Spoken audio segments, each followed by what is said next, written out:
வந்து மும்முரமா நிற்கிறாங்கன்றதை நான் உறுதிப்படுத்திக்கிறேன். ஸோ மதுவிலக்கை பற்றி பேசக்கூடிய திரு அமைச்சர் அவர்கள் இதுவரைக்கும் மதுவிலக்கை வந்து ஒழிக்கிறதுன்னு சொல்லிட்டு நிறைய விதத்தில் போராடினாங்க.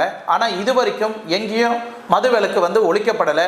நிறைய பெண்களோட தாலி பறிப்பறிச்சிட்டு தான் இருக்கிறாங்க. நிறைய ஆண்கள் வந்து இந்த குடியை குடிச்சிட்டு இறந்து போயிடுறாங்க. நிறைய நோய்கள் பரவுது.